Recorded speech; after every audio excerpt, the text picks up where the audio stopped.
il y a un mois approximativement, j'ai parlé des réformes du temps de Joas, si vous vous souvenez. Hein.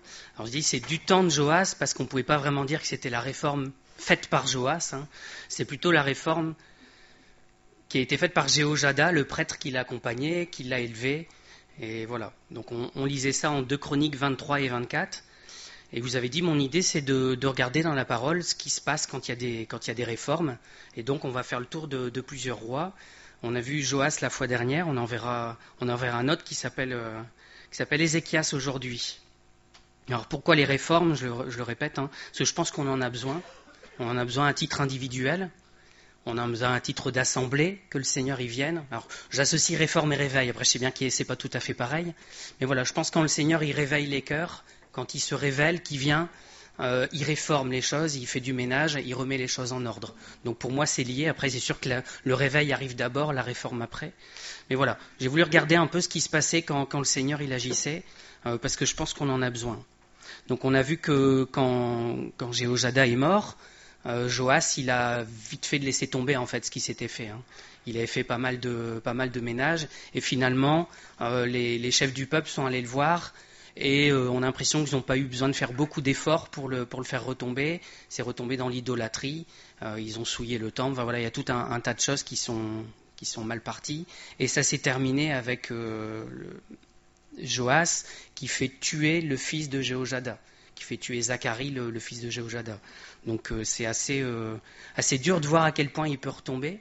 Mais on a vu que si la foi n'est pas dans nos propres cœurs, si c'est pas une foi qui vient de nous, hein, que c'est une foi qui est un peu, comment dire, vécue indirectement au travers de quelqu'un d'autre, on va dire on suit quelqu'un, et ben on en arrivera là à un moment donné en fait. On va trahir, et on va trahir le Seigneur. On ne trahira pas forcément le roi ou le président ou je ne sais pas qui, mais voilà, c'était une image pour montrer que si on n'est pas accroché à notre Dieu nous-mêmes, avec notre propre cœur, alors on finira par le trahir en fait. Et toutes les grandes œuvres, elles finissent par se dégonfler, par se retomber, parce qu'il y avait la foi du réformateur, il y a la foi de celui qui était à la tête de ça, qui était bien, qui était bonne, qui démarre une œuvre, et après, cette foi-là, elle n'est pas toujours la même dans les suivants. Alors parfois, on a une génération qui suit derrière, et encore après, ça s'épuise, et on finit par retomber sur quelque chose qui manque de puissance, en fait, qui manque du Seigneur, tout simplement. C'est un grand risque, hein, une chose qu'on voit beaucoup dans les œuvres qu'il y a dans le monde, hein, les grandes œuvres. Et voilà, c'est nous encourager à avoir une foi qui nous est propre et pas à la vivre au travers de quelqu'un. Alors aujourd'hui, je vous ai dit, on va parler d'Ézéchias. Alors Ézéchias, c'est bien plus loin hein, que Joas. Et ça se lit dans 2 Chroniques 29 et en parallèle dans 2 Rois 18. Ah ouais, ça commence par des influences bonnes et mauvaises. Quand on regarde le début de la vie d'Ézéchias, je vais lire le 2 Chroniques 29, versets 1 et 2. Ézéchias devint roi à l'âge de 25 ans, et il régna 29 ans à Jérusalem. Sa mère s'appelait Abijah, fille de Zacharie. Il fit ce qui est droit aux yeux de l'Éternel, entièrement comme avait fait David, son père. Dans notre influence, dans notre vie, on va reprendre les choses dans l'ordre, il y a des influences. Il y a des influences, des bonnes et des mauvaises. Ici, c'est marrant parce c'est intéressant, pardon. On mentionne sa mère qui s'appelait Abijah, on ne mentionne pas son père. C'est un peu étrange, hein, mais comme derrière on dit qu'il a fait ce qui était droit entièrement comme avait fait David, son père aussi, hein, mais voilà, pas mal de générations avant. On se demande si cette fameuse fille, cette dame Abijah, fille de Zacharie, c'était pas quelqu'un de bien et qui l'a élevé dans le bon sens en fait, hein, dans la crainte du Seigneur. On n'en sait rien, mais quand on le lit comme ça et qu'on mentionne pas son père avant, bon, c'est compliqué. Bon, son père, on va le voir, hein, mais c'était un très mauvais père. Alors, c'est un très mauvais roi surtout, mais bon, s'il était très mauvais roi, c'est qu'il était très mauvais père aussi, hein, ça va de pair malheureusement. Alors je veux juste préciser un truc, c'est que Zacharie ici, c'est probablement pas le Zacharie dont on a parlé avant. Pourquoi ? Parce qu'il s'écoule trop de générations entre les deux et que voilà, il y a plein de gens qui s'appellent Zacharie. Hein. Quand on prend Joas, il a eu pour fils Amatsia, qui a eu lui-même pour fils Osias, qui a eu pour fils Jotam, puis Akaz, puis Ézéchias. Donc vous voyez que si Joas et Zacharie, ils avaient plus ou moins le même âge, à peu de choses près, puisque Zacharie c'était le fils de Jéhojada, qu'il a aussi élevé Joas comme son fils. Voilà, il y a 5 générations entre les deux, donc c'est très très peu probable qu'elle soit la fille de ce Zacharie-là. Mais voilà, ça a l'air d'être quand même un bon Zacharie aussi. Donc on ne mentionne pas sa femme non plus à Ézéchias. Hein. Donc voilà, on ne sait pas, mais peut-être qu'elle n'était pas bonne non plus, on n'en sait rien. Ce qu'il en est, c'est que sa maman était bonne, visiblement. Si on la mentionne, c'est probablement le cas. Hein. Sinon, on la mentionnerait, mais on préciserait que ce ne serait pas une bonne mère. Hein. Il y a des reines pour lesquelles on a mentionné, ou des mères de rois, où c'est dit que voilà, c'était la fille d'un tel, et elle a suivi ce qu'a fait sa maman. Ou elle a été de la famille de, je pense à Jézabel, hein, elle a été de la famille d'un tel, et donc elle a fait le mal comme eux. Là, on précise rien, donc voilà. Ou en tout cas, c'était une maman normale. Ce qui est déjà pas mal, hein. C'est pas facile. C'est valable pour les papas aussi. Juste un papa normal, on fait ce qu'on peut. Son père, il est mentionné avant. Alors, ça fait un gros passage à lire, mais en 2 Chroniques 28, versets 3 à 6. Alors, je ne veux pas lire tout le chapitre. Hein. Après, on pourrait lire toute la vie de son père, mais c'est pas génial. Et donc, on va pas s'attarder sur un roi qui est pas bon. Même si ça peut avoir son utilité. Hein. Donc Akaz, c'est de lui dont il est question, il brûla des parfums dans la vallée des fils de Hinnom. Il fit passer ses fils par le feu, suivant les abominations des nations que l'Éternel avait chassées devant les enfants d'Israël. Il offrait des sacrifices et des parfums sur les hauts lieux, sur les collines et sous tout arbre vert. L'Éternel son Dieu le livra entre les mains du roi de Syrie, et les Syriens le battirent et lui firent un grand nombre de prisonniers qu'ils emmenèrent à Damas. Il fut aussi livré entre les mains du roi d'Israël, qui lui fit éprouver une grande défaite. Pécache, fils de Rémalia, tua dans un seul jour en Juda 120 000 hommes, tous vaillants, parce qu'ils avaient abandonné l'Éternel, le Dieu de leur père. J'ai été jusqu'à là, parce que comme ça on voit la raison. On voit son mauvais comportement, on voit ce qu'il fait avec ses enfants, et le terme abomination, hein, comme les nations autour. Et à cause de ça, il a été livré entre les mains de ses ennemis.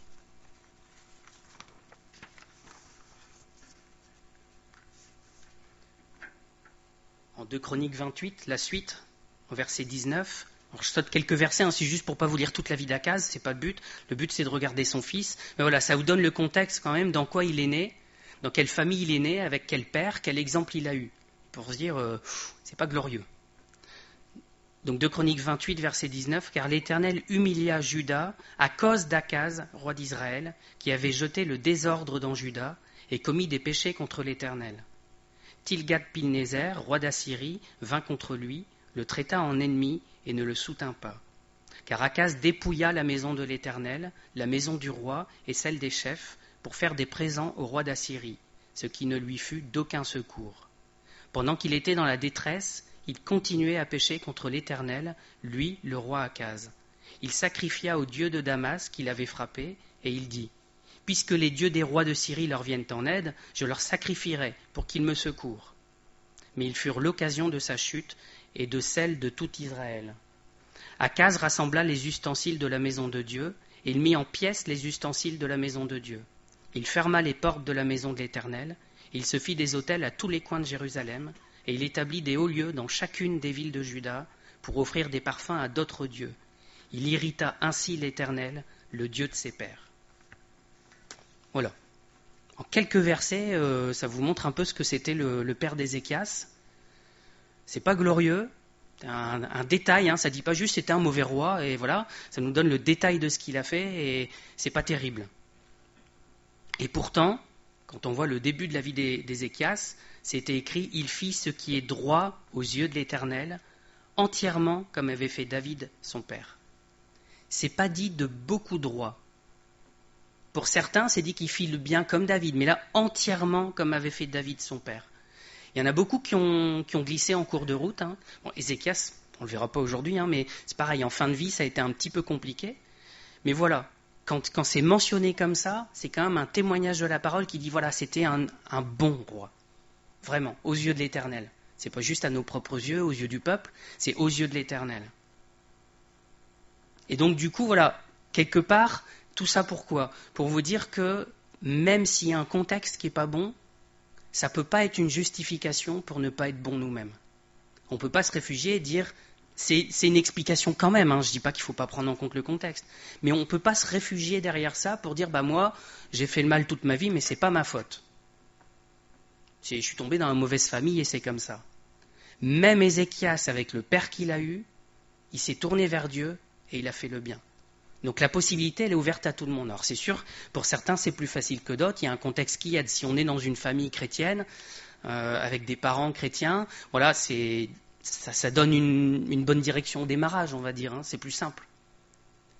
Mais ce n'est pas impossible pour les autres. Et le Seigneur, il est venu pour tous ceux qui pêchent, pas juste ceux qui sont nés dans une bonne famille. Sinon, on ne serait pas là ici. On a tous des influences finalement. Il y a des bonnes choses, il y a des mauvaises choses, mais ce n'est pas ça qui détermine notre salut. Ce n'est pas ça qui détermine la direction qu'on prend. La direction qu'on prend est déterminée par ce qu'on fait nous, par les choix qu'on fait nous personnellement. Ézéchias, malgré son père, il a fait le choix de servir l'Éternel. Donc il y a un pas important pour nous qui est de faire ce choix-là, peu importe notre passé. Peu importe le contexte, peu importe notre famille, nos amis, vous pouvez mettre tout un tas de choses autour, peu importe tout ça, on a le choix, tous, de se tourner vers le Seigneur et de lui obéir. Alors on peut quand même le remercier quand il y a on va dire là, sa maman, même si on ne sait pas à 100%, mais quand il y a une bonne personne dans l'entourage qui oriente dans la bonne direction, c'est un sujet de louange en fait. On peut remercier le Seigneur. Et on espère moi je remercie les gens qui m'ont amené au Seigneur, les gens qui ont travaillé. Ça remonte dans la famille sur plusieurs générations, mais on ne peut que remercier pour ça.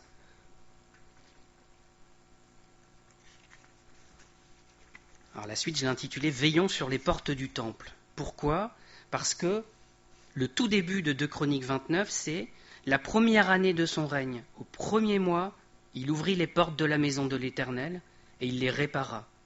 Il fit venir les sacrificateurs et les Lévites, qu'il assembla dans la place orientale, et il leur dit « Écoutez-moi, Lévites, maintenant sanctifiez-vous, sanctifiez la maison de l'Éternel, le Dieu de vos pères, et mettez ce qui est impur hors du sanctuaire. » Alors c'est intéressant parce que la première année, le premier mois de son règne, dès le début, il s'est lancé. Et il ne faut pas traîner, il ne faut pas remettre les choses au lendemain parce qu'on ne sait pas s'il y aura un lendemain. Il faut s'y mettre tout de suite. Et ça m'a fait penser tout de suite à Abraham, vous savez, quand Dieu lui dit « offre-moi ton fils ». Et Abraham, de bon matin, il s'est levé, il a pris son fils et il est parti. Et alors j'ai pensé dans l'autre sens, au mauvais exemple. Alors j'ai pas retrouvé j'ai pas cherché vraiment le passage, je l'avais en tête comment ça se passait, mais un prophète qui doit aller annoncer quelque chose, et puis Dieu lui dit quand tu repars, surtout direct. Et tu t'arrêtes pas en chemin. Et il y a un vieux prophète qui vient et dit non, le Seigneur il m'a parlé, il faut que tu viennes chez moi. Il lui parle, il dit mange un bon coup, prends des forces et tu partiras ce soir. Puis arrivé au soir, mais non, il fait bête au sombre là, c'est dangereux, tu sors pas, reste, dors une nuit et puis voilà, et ainsi de suite et ainsi de suite. Et voilà. Si on remet au lendemain, vous savez, c'est un peu comme il faut se lever le matin. Vous voyez l'heure, puis encore 5 minutes, puis au bout de 5 minutes, vous avez envie de faire 5 minutes de plus. Bon, avec le travail, on finit par être obligé de se lever. Mais voilà, si c'est le week-end, on peut vite se retrouver à pas d'heure, en fait, parce que, encore 5 minutes. Puis on se rendort. Puis, là, finalement, je vais encore attendre un peu. Puis voilà, on remet au lendemain et voilà. Avec le Seigneur, on ne peut pas faire ça. On ne peut pas faire ça. Comme je vous ai dit, on ne sait pas si on sera encore là demain, on ne sait pas si on sera encore là dans 1 heure. Il faut le faire tout de suite, en fait. Et pourquoi il faut le faire tout de suite ? Parce que ça trahit notre volonté, en fait. Ça traduit notre volonté. Si on dit, je vais... c'est comme le boulot. On va continuer sur la même analogie. Je vais me lever dans 5 minutes, je prendrai le train suivant. Puis je prendrai encore le train suivant. Pourquoi ? Parce qu'on n'a pas envie d'y aller, c'est tout. On n'a pas envie d'y aller, donc on recule, et puis voilà. Avec le Seigneur, on ne peut pas faire ça. Sinon, ça veut dire que je n'ai pas envie d'y aller. Seigneur, tu me montres ça, mais bon, je vais attendre un petit peu. Puis je vais encore attendre, puis voilà. On ne le fera jamais, en fait.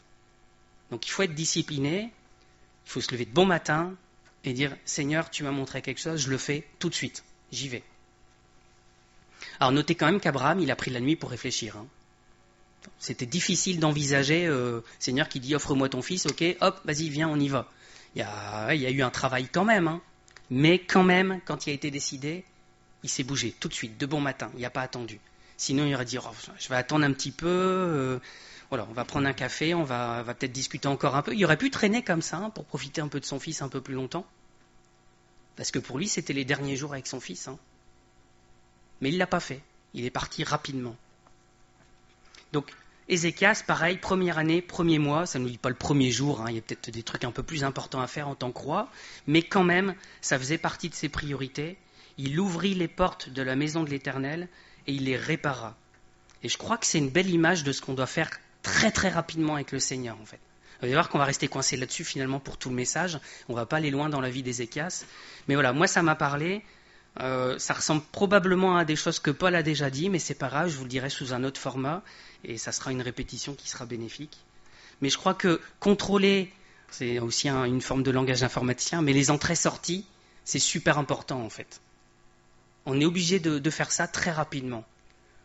Pourquoi ? Alors quand je dis entrée-sortie, c'est voilà, il y a une porte. Hein. Si la porte est en mauvais état, n'importe qui peut rentrer, et puis n'importe qui peut surtout prendre les choses précieuses et les amener dehors en fait, hein, les prendre. Donc la porte, elle est super importante, elle bloque tout ça. Et vous ouvrez à ce qui est important, qui rentre ou qui sort. Et là, c'est la même chose en fait avec le temple. Si on veille pas à la porte de notre temple, eh ben, il y a des mauvaises choses qui vont rentrer, les choses précieuses, elles vont se perdre, elles vont sortir. Donc il y a un travail pour nous à veiller sur ce qui rentre et sur ce qui sort dans nos vies.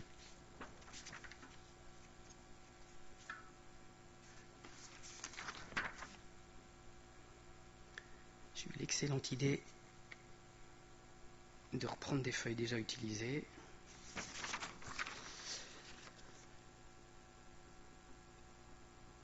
Le gardien qui est à l'entrée de notre cœur, c'est qui ? Ça doit être le Saint-Esprit en fait, ça ne peut pas être nous. Parce que nous, on n'est pas génial pour gérer les choses et estimer ce qui est bon ou ce qui n'est pas bon. Donc, je trouve que l'analogie, elle est bien quand on place le Saint-Esprit comme la porte. Alors, c'est sûr que ça ne marche pas pour les chrétiens, hein, mais quand on est chrétien, on doit l'avoir lui à la porte, et c'est un peu le videur, hein, ou celui qui est à l'entrée et qui protège, et qui dit, voilà, ça, c'est bon, tu peux laisser rentrer, tu peux ouvrir la porte. Ça, non, ça doit rester dehors. Donc il faut qu'on laisse la place au Saint-Esprit, et c'est un travail d'équipe en fait. Hein. Il nous dit les choses et il ne nous force pas. Si Saint-Esprit nous dit, bah non, ça, je veux pas que ça rentre dans ta vie. Ça, tu ne dois pas l'écouter. Ça, tu ne dois pas le lire. Tu ne dois pas le visionner. Tu dois pas le cultiver. Tu ne dois pas passer du temps à ça. On a le choix. On peut dire, bah si, j'ai quand même envie, moi, ça fait partie, je sais pas, hein, c'est mon loisir, c'est ceci, c'est cela. On peut trouver tout un tas de raisons. On peut ouvrir la porte, hein, et faire rentrer les choses. Il n'est pas là en mettant le pied dans la porte, en la bloquant complètement. Mais il nous dit, il nous parle. Et il faut qu'on soit à son écoute et qu'on obéisse. C'est ça la chose avec le Saint-Esprit, en fait. Et si on ne l'écoute pas, si on dit, bah moi, je veux pas faire comme ça, il finit par parler de moins en moins fort et on ne se rend plus compte de ce qu'il dit. Et là, on a une porte qui est ouverte à tout vent et qui fait n'importe quoi. Il y a plusieurs versets dans le Nouveau Testament qui nous parlent de faire attention à ce qui sort de notre bouche. On va déjà voir ce qui sort. Je ne les ai pas tous pris, mais juste quelques-uns qui je trouvais allaient bien avec ça. Il y a, il faut que je vous les affiche, ça va mieux. Éphésiens 4, verset 29, qu'il ne sorte de votre bouche aucune parole mauvaise, mais s'il y a lieu, quelques bonnes paroles qui servent à l'édification et communiquent une grâce à ceux qui l'entendent. N'attristez pas le Saint-Esprit de Dieu par lequel vous avez été scellés pour le jour de la rédemption. Vous voyez qu'il y a cette exhortation à veiller à ce qui sort de notre bouche, et en même temps, le Saint-Esprit ne l'attristez pas. Je trouve ça intéressant que les deux versets sont l'un après l'autre, en fait. Hein. On va dire, le Saint-Esprit, il faut veiller à ce qui rentre, mais là, il nous parle aussi de ce qui sort de notre bouche. Il dit, il ne faut pas qu'il y ait des mauvaises choses qui sortent, il faut qu'il n'y ait que des bonnes choses. Et n'attristez pas le Saint-Esprit de Dieu. Alors, je vais continuer. Matthieu 12... Pourquoi j'ai parlé de Matthieu 15 ? Bon, j'ai fait le bazar dans mes notes, comme d'hab. Commencez à avoir l'habitude. Matthieu 12, verset 34. Race de vipères. Il parle aux pharisiens. Jésus parle aux pharisiens. Comment pourriez-vous dire de bonnes choses, méchants comme vous l'êtes ? Car c'est de l'abondance du cœur que la bouche parle. L'homme bon tire de bonnes choses de son bon trésor. Et l'homme méchant tire de mauvaises choses de son mauvais trésor. Je vous le dis, au jour du jugement, les hommes rendront compte de toute parole vaine qu'ils auront proférée. Car par tes paroles, tu seras justifié, et par tes paroles, tu seras condamné. C'est important de veiller à ce qui sort de nos bouches. Pourquoi ? Jésus nous dit juste parce qu'en fait, c'est une image de ce qui est dans notre cœur. Donc, quelque part, si vous voyez des mauvaises choses qui sortent de votre bouche, c'est qu'il y a encore quelque chose qui ne va pas à l'intérieur. Et je pense que c'est pour ça qu'il faut veiller à ça. Parce qu'on veille constamment, et si on voit qu'il y a encore des mauvaises choses, on dit « Seigneur, ça ne va pas. La source à l'intérieur, elle n'est pas encore bonne. Donc, fais ce changement. Transforme les choses, retire ça de ma vie. Mets-le dehors, ouvre la porte et mets-le dehors. » S'il y a des bonnes choses, c'est bien, c'est-à-dire qu'il y a un bon cœur. Mais malheureusement, quand on regarde nos vies, on se rend compte qu'il y a encore des mauvaises choses qui sortent, c'est-à-dire qu'il y a encore du boulot avec nous. Mais c'est bien, non, c'est pas bien qu'il y ait des mauvaises choses qui sortent, mais quand on s'en rend compte et qu'on dit « Tiens, Seigneur, c'est pas normal que je dise ça », c'est déjà un bon point, parce qu'on se rend compte de ça. Et donc, la deuxième étape, c'est dire « Seigneur, nettoie à l'intérieur, je veux plus que ça sorte ». Il ne s'agit pas juste de fermer la porte et de bloquer, vous savez, on se contient, je sais pas, comme quand des fois on doit tousser, on a bu quelque chose en même temps, on essaye de tout boucher pour que ça sorte pas, ça vous fait une drôle d'image, mais voilà. On ne peut pas faire pareil avec le mal, on ne peut pas juste contenir, à un moment donné ça sortira et puis c'est tout. Donc il faut que la source à l'intérieur, elle soit changée. Et il n'y aura plus cette pression pour que ça sorte en fait, il n'y aura plus besoin de sortir des mauvaises choses.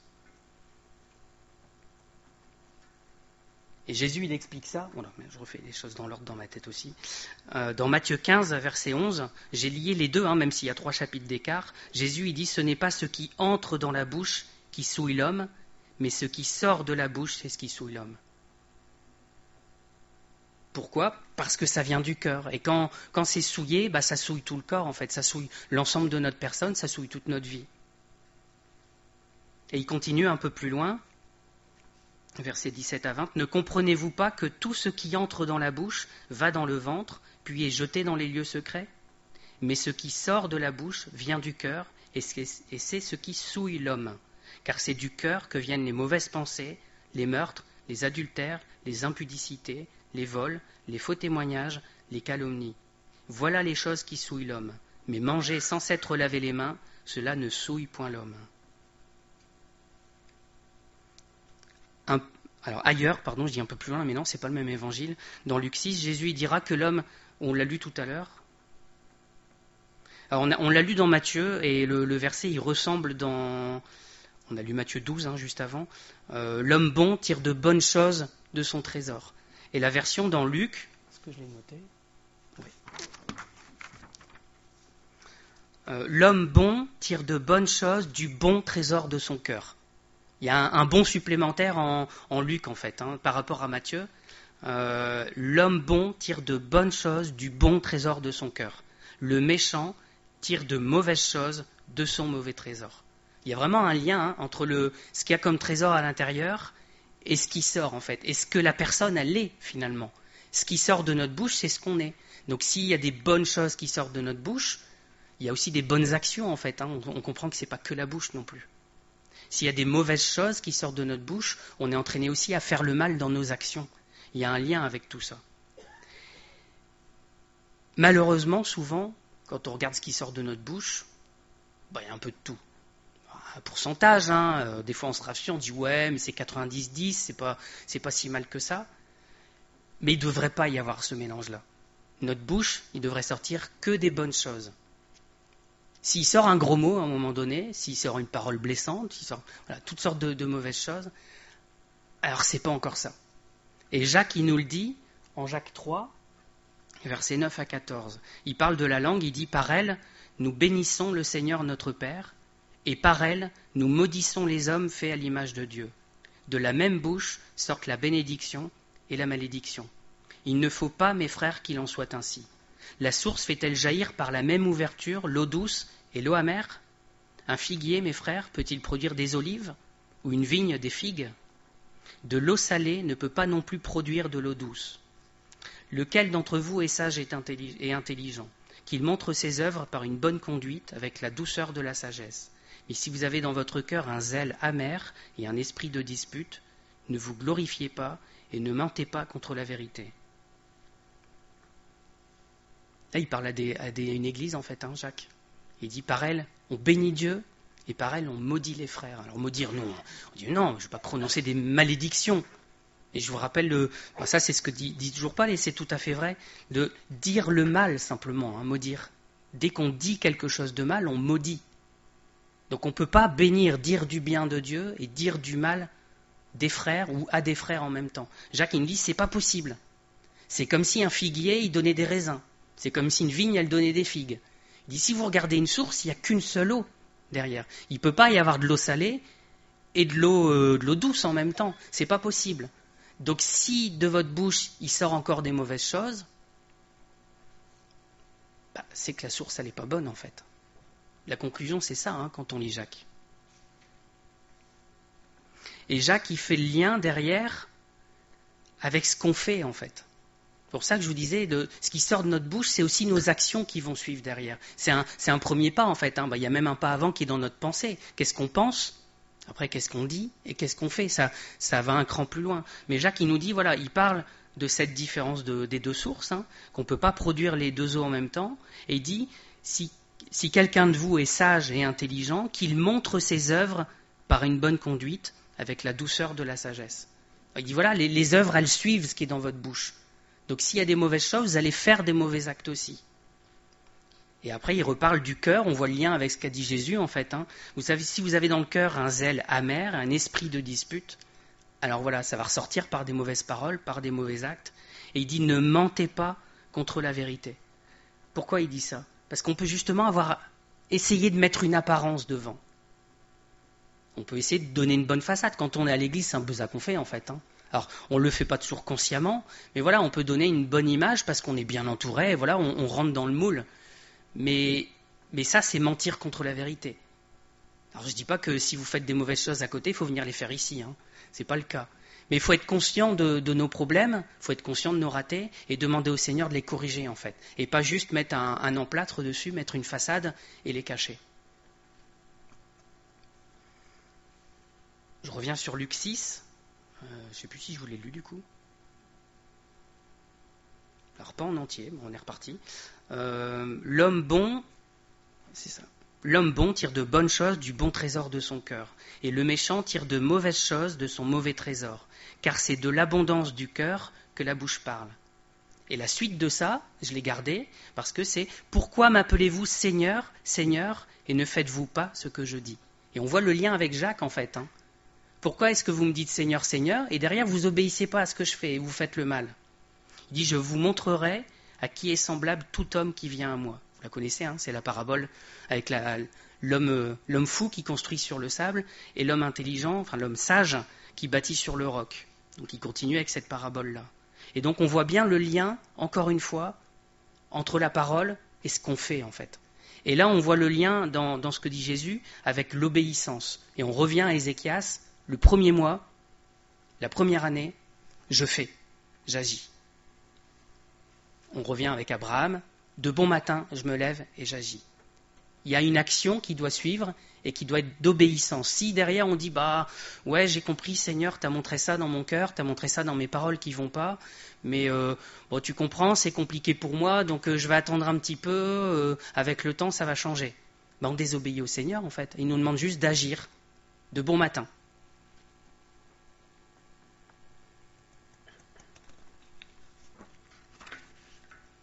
On va repartir un peu dans 2 Chroniques 29 quand même. Hein. Je me suis un peu écarté, mais bon voilà, moi ça m'a parlé, cette histoire de porte, de surveiller ce qui rentre, ce qui sort, et vous allez voir que la suite, elle est liée à ça en fait. Donc je reprends la première année de son règne, au premier mois, il ouvrit les portes de la maison de l'Éternel, et il les répara. Il fit venir les sacrificateurs et les Lévites qu'il assembla dans la place orientale, et il leur dit, « Écoutez-moi, Lévites, maintenant, sanctifiez-vous, sanctifiez la maison de l'Éternel, le Dieu de vos pères, et mettez ce qui est impur hors du sanctuaire. Car nos pères ont péché, ils ont fait ce qui est mal aux yeux de l'Éternel notre Dieu. Ils l'ont abandonné, ils ont détourné leur regard du tabernacle de l'Éternel, et lui ont tourné le dos. Ils ont même fermé les portes du portique, et éteint les lampes, et ils n'ont offert au Dieu d'Israël ni parfum, ni holocauste dans le sanctuaire. Aussi, la colère de l'Éternel a été sur Juda et sur Jérusalem, et les a livrés au trouble, à la désolation et à la moquerie, comme vous le voyez de vos yeux. Et voici, à cause de cela, nos pères sont tombés par l'épée, et nos fils, nos filles et nos femmes sont en captivité. On voit encore une fois, mais ça c'est systématique dans les rois et dans les chroniques, ce lien entre les mauvaises actions, l'oubli de l'Éternel. Alors n'oublie pas juste ils ont zappé, ils ont volontairement décidé de ne pas se souvenir de l'Éternel. Et du coup, la défaite devant l'ennemi, la colère de l'Éternel et la mort en fait. C'est l'image du péché. Donc la première action, c'était réparer les portes. La deuxième, c'est quoi ? C'est il regroupe les Lévites, les sacrificateurs, et il leur dit « Sanctifiez-vous, sanctifiez-vous, sanctifiez la maison de l'Éternel, mettez ce qui est impur hors du sanctuaire. » Et ça, si les portes n'avaient pas été correctement réparées avant, ça ne servait à rien. Ils auraient remis dehors, puis le premier qui passait, il aurait réembarqué les choses, ils auraient remis à l'intérieur. Donc la première chose à faire, c'est donner au Saint-Esprit les clés de la porte et lui dire « Vas-y, gère. » Et quand il nous dit « Tu fermes », tu fermes. Quand il nous dit « Tu ouvres », tu ouvres. Parce qu'il y a des fois, il y a des bonnes choses, il faut les laisser rentrer. La deuxième, c'est de faire la razzia à l'intérieur. Et en fait, on en revient à regarder ce qui sort de notre bouche. À chaque fois qu'on voit des mauvaises choses sortir, dire « Seigneur, ça n'a rien à faire là, ça n'a rien à faire dans ton temple, dans ton sanctuaire, change-le. Transforme-moi. Retire ces choses-là. » Moi, je suis incapable de le faire. C'est comme vous, je suis incapable de me changer moi-même. On peut essayer de corriger légèrement le tir, voilà, ça reste compliqué. Le Seigneur, lui seul, il peut changer nos cœurs.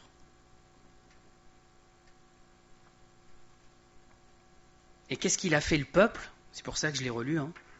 Oups. Ils ont détourné, alors je vais vous le relire.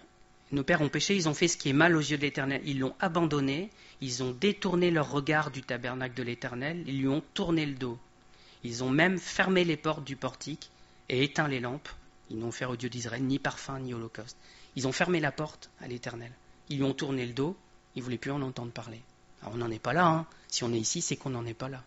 Mais le risque, c'est ça en fait, c'est qu'à force de dire non au Saint-Esprit, à force de l'attrister, on finisse par avoir une porte complètement fermée sans même s'en rendre compte.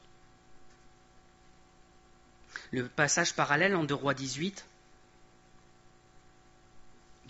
versets 1 à 4, il détaille encore plus le comportement d'Ézéchias. En fait, on a vraiment le détail de ce qu'il fait. La 3e année d'Osée, fils d'Éla, roi d'Israël, Ézéchias, fils d'Akaz, roi de Juda, régna. Il avait 25 ans lorsqu'il devint roi. Il régna 29 ans à Jérusalem. Sa mère s'appelait Abi, fille de Zacharie. Il fit ce qui est droit aux yeux de l'Éternel, entièrement comme avait fait David son père. Il fit disparaître les hauts lieux, brisa les statues, abattit les idoles et mit en pièces le serpent d'airain que Moïse avait fait. Car les enfants d'Israël avaient jusqu'alors brûlé des parfums devant lui, et on l'appelait Nehushtan. Alors, on ne sait pas s'il a fait tout ça la première année. Là, ici, en 2 Rois, c'est pas écrit comme ça, on n'a pas de datation. Mais quand on voit sa manière d'agir, on se dit qu'il n'a pas traîné quand même. Il n'a pas attendu 20 ans de règne pour faire ça. Rapidement, il a fait du ménage. Et quand on dit faire du ménage, c'est s'attaquer à des choses très précises, en fait, très concrètes. Là, on voit, on nous dit, il a fait disparaître les hauts lieux, il a brisé les statues, il a abattu les idoles. Donc, il y a des choses précises, en fait. Et il a dû peut-être se renseigner, savoir où c'était, et au fur et à mesure, les abattre, les détruire. Ça a pris du temps. Mais, tout doucement, il a fait le ménage. Et je veux nous encourager aussi, nous, à pas se contenter de belles idées, en fait. Il faut le faire concrètement. Il faut effectuer les actions. Alors, je ne dis pas que c'est Ézéchias qui allait lui-même, avec ses petits bras, casser les statues, détruire les autels. Mais il a donné les ordres, et visiblement, il a quand même supervisé ça d'assez près. Il voulait s'assurer que ça soit fait. Et c'est la même chose pour nous. Il faut vraiment le prendre à cœur que le Seigneur y nettoie nos cœurs, et y aller une étape à la fois, peut-être, mais il faut le faire.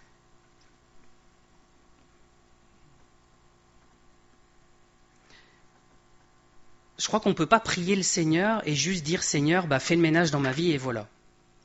On ne peut pas dire « Seigneur, rends-moi meilleur ». « Seigneur, rends-moi plus comme toi ». C'est bien, c'est un but qui est louable.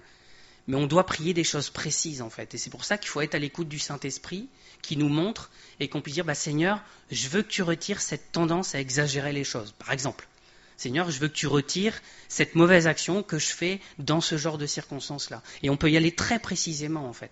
Et on en revient, alors je vous l'ai peut-être dit au cours d'une présentation il n'y a pas longtemps, comme les enfants, hein, Seigneur, je te prie pour tous les chrétiens persécutés, pour tous ceux qui sont malheureux, Amen. Oui, et c'est bien, mais on ne voit pas l'impact, en fait, de ça. Alors que si on prie le Seigneur, on dit, Seigneur, je veux que tu touches ce point précis-là, eh bien on le verra, l'impact, en fait. On verra ce qu'il va faire, et ça va changer. Donc c'est pour ça qu'il faut revenir au Saint-Esprit et dire, Saint-Esprit, montre-moi ces sorties là de mon cœur qui sortent par la bouche et pointe les choses qui ne vont pas pour qu'une chose à la fois, on puisse les supprimer dans ma vie.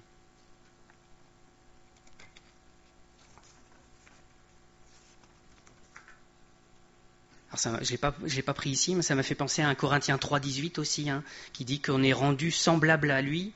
On est transformé à son image de gloire en gloire par le Saint-Esprit. Je paraphrase un peu, hein, mais ça ressemble à ça.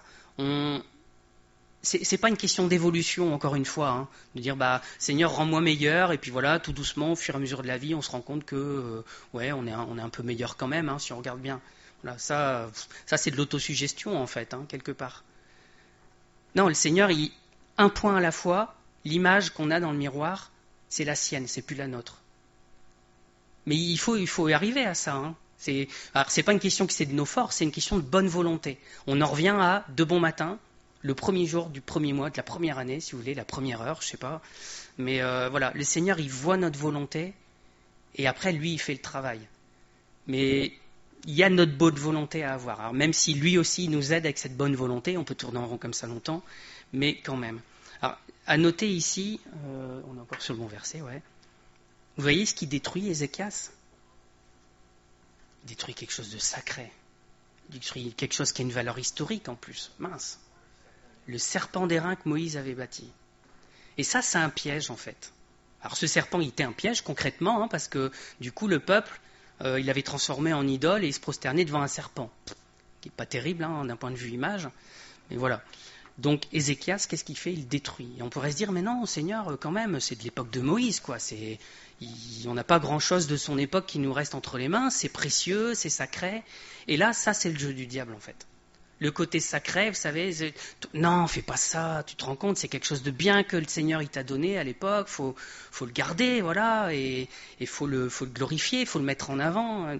C'est complètement à côté. Le seul qu'il faut glorifier, c'est Jésus. Le reste, c'est du détail, en fait. Donc voilà, peut-être qu'il y va un peu fort, Ézéchias, hein, on voit qu'il le met en morceaux, mais si c'est une source d'infidélité, si c'est une source d'idolâtrie, alors ça doit disparaître. Peu importe la valeur que ça a. C'est dur, hein, parce qu'on s'accroche à tout ça, en fait. Le peuple, il devait s'accrocher à ça et dire, non, mais c'est de notre histoire. On voit les pharisiens, hein, un peu plus tard, avec Moïse, c'était quelque chose, c'était une référence. Donc, moi, je pense que les pharisiens, ils n'auraient pas été très contents avec Ézéchias. Ils auraient vu ce serpent qu'il a cassé, là. Ils disaient, mais c'est l'époque de Moïse, il nous a donné la loi, il faut respecter ces choses-là. Si ça nous amène à l'idolâtrie, faut le péter, c'est tout. Il ne faut pas chercher. Il faut dire à Seigneur, détruis-le. Ou alors, change-le, hein, mais là, visiblement, c'est pas possible, le cœur, il était trop mauvais. Et bien souvent, c'est ça. Hein. On pourrait un peu comme la personne qui est alcoolique, et voilà, qui dit, mais Seigneur, je ne veux plus boire autant d'alcool, je vais juste boire un tout petit peu. Voilà, je vais le garder juste une bouteille chez moi, parce qu'elle est belle, cette bouteille-là. Elle est belle, elle est magnifique, elle a coûté tant, je ne sais pas. Hein. Je ne bois pas d'alcool, donc c'est compliqué pour moi d'imager. Un café, je ne sais pas, c'est un cru particulier qu'on nous a offert, tout ça. Bon, si ça devient une source d'idolâtrie, c'est plus compliqué avec le café quand même, on ne s'en rend pas compte. Peu importe la valeur. On peut en trouver plein, hein, je dis le café, l'alcool, mais ça peut être tout en fait. Hein. Mais si on conserve un petit peu de ça avec nous, on va replonger. On est souvent comme ça. Hein. C'est vrai que c'est à cause de nous, on en revient à la dureté de notre cœur, que le Seigneur il est obligé d'éliminer les choses pour être sûr qu'on ne soit plus tenté en fait. Alors, une alliance. Si vous vous souvenez bien, quand on a parlé de Joas et de Jéhoiada, il y a eu une alliance et encore une alliance. Et ici, c'est pareil. Quand même avancé de quelques versets, hein, 2 Chroniques 29, versets 10 et 11. « J'ai donc l'intention de faire alliance avec l'Éternel, le Dieu d'Israël, pour que son ardente colère se détourne de nous. Maintenant, mes fils, cessez d'être négligents, car vous avez choisi Vous avez été choisis par l'Éternel pour vous tenir à son service devant lui, pour être ses serviteurs et pour lui offrir des parfums. Je crois que cette idée d'alliance, alors c'est pas qu'il faut à chaque fois aller publiquement au micro, faire une alliance, faire une cérémonie, tout ça, à chaque fois qu'on veut faire quelque chose avec le Seigneur. Parfois il faut, le baptême, quelque part c'est un peu ça. Alors c'est pas une alliance, mais c'est un signe public d'un engagement envers le Seigneur. L'alliance c'est ça, c'est un engagement à faire les choses avec le Seigneur. Et ça traduit un cœur qui est bon, qui veut aller dans le bon sens. Le baptême c'est ça, ça traduit un cœur, l'engagement d'une bonne conscience envers Dieu. Donc, il ne faut pas toujours le faire publiquement, au micro, se prosterner là avec un tapis, je ne sais pas trop quelle cérémonie on peut inventer, mais c'est bon dans notre cœur de faire des alliances avec le Seigneur, de manière répétée. Et pas juste rester à celle qu'on a fait au tout début de notre vie avec lui, et dire, Seigneur, tu sais, je t'ai donné ma vie, voilà, c'est réglé. Hein. Régulièrement, Seigneur, je te redonne ma vie, et je veux insister sur mon engagement envers toi, je veux le renouveler. On renouvelle bien ces vœux de mariage, On renouvelle ces vœux de mariage quand on est vieux. Bon, même quand on n'est pas vieux à 40 ans, hein, on les renouvelle. Régulièrement. On ne dit pas juste à celle qui est notre femme, je t'aime le premier jour, et puis après, tu le sais, ça va. Hein. Et c'est pareil avec le Seigneur. On le renouvelle cet engagement. Il dit, tu sais, j'ai signé avec toi jusqu'à la mort. Jusqu'à la mort. Et on le renouvelle. Et autant de fois qu'il le faut, c'est pas grave. Alors après, si vous le renouvelez tous les jours, en disant Seigneur, tu sais tous les jours, ça perd sa valeur en fait. Parce qu'on le fait trop souvent et voilà, on est aussi comme ça. Hein. Quand on fait les choses par habitude, au quotidien, ça devient compliqué. Mais quand même, je pense que c'est peut-être plus dangereux de jamais le faire que de le faire tous les jours. Donc, si vous hésitez, tant pis, faites-le tous les jours. Si ça vient d'un vrai cœur engagé pour le Seigneur, ce sera béni quand même. Donc il a l'intention de faire alliance avec l'Éternel pour que son ardente colère se détourne de nous. Alors nous, l'ardente colère, elle est là pour nous aussi en fait. Hein. C'est la mort à la fin. Hein. Alors on le fait, on se tourne vers le Seigneur pour obtenir le salut, pour pas y passer. Mais en fait, on voit avec le temps, quand on grandit avec lui, qu'on l'aime simplement en fait. Et que c'est plus sous la menace de la mort qu'on se tourne vers lui. On l'aime et donc on veut juste faire alliance avec lui. On n'aura pas été très loin dans la réforme faite par Ézéchias, donc je vais sûrement rempiler la fois prochaine. Vous commencez à avoir l'habitude des prédiques en 2-3 morceaux. Mais il y a déjà des choses intéressantes, je pense. Hein. Quand on voit le début de son règne, alors j'ai dit début de sa vie, non, il y a 25 ans. 25 ans, c'est jeune. C'est jeune. Et c'est bien. C'est bien à 25 ans d'en arriver là, et dès le premier mois de règne, dire, allez, on va nettoyer, on va faire des belles choses pour le Seigneur. Il y a peut-être du 25 ans quelque part là-bas, je vois des sourires. Si c'est en dessous de 25 ans, c'est très bien, mais là je pense que dans la salle, il n'y a plus personne. Et si c'est après 25 ans, on peut tous se réjouir parce qu'on peut continuer à faire alliance avec le Seigneur et à choisir de le servir et de faire le ménage dans le temple. Son temple, il doit être parfait à 100% pour lui. C'est l'objectif. On n'y arrive peut-être pas avant la fin de notre vie, mais ça doit rester l'objectif en fait. Donc on voit que l'une des idées, c'est de réparer les portes, surveiller ce qui rentre, ce qui sort dans notre vie. Alors, ça rentre, ça sort par tout un tas d'orifices par chez nous, hein, mais c'est quand même essentiellement parce qu'on voit, parce qu'on entend. Et voilà, on est pollué par le monde, par beaucoup de choses. Et on demandait au Saint-Esprit de dire enlève ces choses et bloque ces choses, que ça rentre pas en fait. Parce que des fois, ça rentre par les oreilles parce qu'on l'entend, c'est tout. Mais on l'écoute pas, on n'y prête pas attention, et donc ça va pas rentrer et porter du fruit. Il y a des choses, on ne peut pas se boucher les oreilles en permanence toute la journée. On va entendre des mauvaises choses. Mais on peut demander au Seigneur que ça n'ait pas d'impact sur notre cœur, en fait. Qu'il y ait cette porte entre les deux. On doit veiller à ce qui est à l'intérieur, et pour veiller à ce qui est à l'intérieur, il faut regarder ce qui sort, en fait. Hein. Ce qui sort de notre bouche, si on se rend compte qu'il y a des mauvaises choses, Seigneur, travaille à l'intérieur, retire ces choses-là. Et j'aime bien finir là-dessus, en fait, sur le verset 11, parce qu'il s'adresse aux Lévites. Il s'adresse aux sacrificateurs, au peuple de Dieu, hein, et l'élite du peuple de Dieu, non, mais les gens qui étaient responsables du culte à Dieu, en fait. Hein. Et il leur dit, maintenant, mes fils, cessez d'être négligents. On en revient, hein. Première heure, tout de suite, obéis. Car vous avez été choisis par l'Éternel pour vous tenir à son service devant lui, pour être ses serviteurs, pour lui offrir des parfums. C'est tout à fait valable pour nous, hein, vous remarquez ? Donc alors, oui, nous on aime bien avoir la suite qui est tout à fait valable pour nous. Nous on dit, bah oui, on a été choisis par l'Éternel pour nous tenir à son service devant lui, pour être ses serviteurs et pour lui offrir des parfums. C'est bien. Mais le début du verset est pour nous aussi.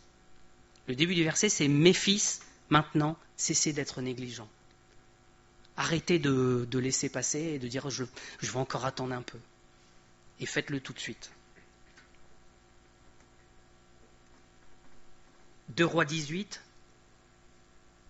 Ézéchias, ça parle de lui, quand ça dit il, mit sa confiance en l'Éternel, le Dieu d'Israël, et parmi tous les rois de Juda qui vinrent après lui, ou qui le précédèrent, il n'y en eut point de semblable à lui. Il fut attaché à l'Éternel, il ne se détourna point de lui, et il observa les commandements que l'Éternel avait prescrits à Moïse. L'objectif, c'est ça, en fait, pour nos vies. C'est d'avoir ce même témoignage. La Bible qui donne le témoignage sur Ézéchias, c'est magnifique. Est-ce que le Seigneur, quand on sera devant lui, il pourra donner ce témoignage de nous et dire, tu as été fidèle avant toi, après toi, il n'y en a pas eu un comme toi. Légèrement orgueilleux, mais quand même, si ça peut être notre objectif.